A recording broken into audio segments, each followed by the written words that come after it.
What's going on, friends? Logan Myerz here for Cinephellas.com, back talking about more Star Wars The Mandalorian, one of the newest hits on the Disney Plus streaming service. I've been watching Disney Plus like every night before bed. I really love the service, love all the old movies, new films they're making, new TV shows. The Mandalorian has not failed us yet. Each episode gets better and better. Episode 3 is titled The Sin.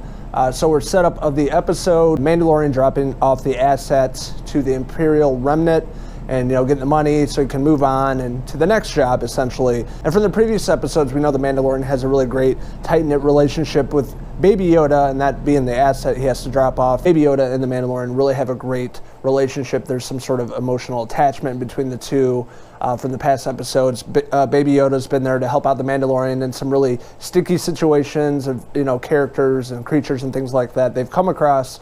So Baby Yoda's been a really big pivotal part to the series and to the Mandalorian. There's a really great setup in this episode of seeing other bounty hunters. Essentially, they're all like dressed in their attire with the helmet and the shiny armor and everything, and it shows how the Mandalorian actually picks up some more shininess to his outfit, and it feels much like a video game where they go on a mission, and once you accomplish that mission, you can upgrade your weapon and then your armor and things like that. So it reminded me much like the video game. It's really cool, and it sets up a really great scene in this episode of The Mandalorian getting his new attire. So the Mandalorian wearing the new outfit, he goes to this cantina kind of place, and he comes across Carl Weathers' character, Grief Karga, and they have this conversation about the asset being Baby Yoda, and he has to move on to the next mission and not worry about that. But there's some sort of attachment, there's some sort of friendship between these two, and the Mandalorian can't just let him go like that. He can't just give Baby Yoda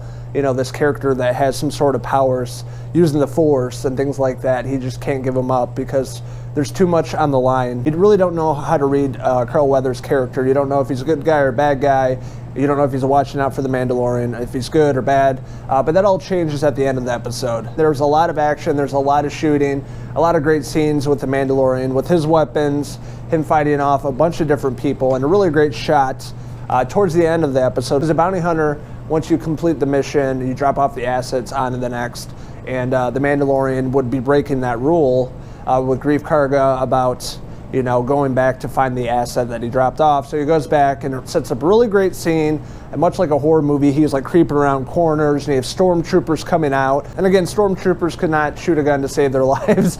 There's a lot of great scenes, hilarious, comedic, and awesome sequences in this particular scene of the Mandalorian going back to find Baby Yoda, and then essentially he eventually finds him and all the stormtroopers that failed at their jobs. Once again, the Mandalorian finds Baby Yoda and what they're doing to him. But I don't want to say too much about the ending because it's really great.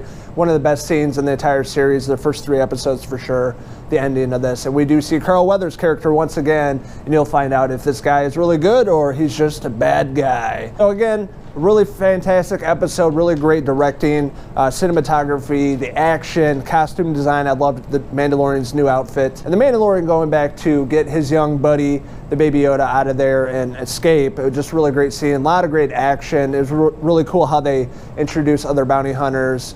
And I love the overall tone of this episode. And The Mandalorian is a show that gets better and better with each episode. And this is my favorite episode thus far. I loved The Child episode 2, but this one's a lot better. And I think there's a lot more action in this episode and a lot more on the line. So really great episode. I can't wait to see the next one returning on Friday. I love the runtime of these episodes.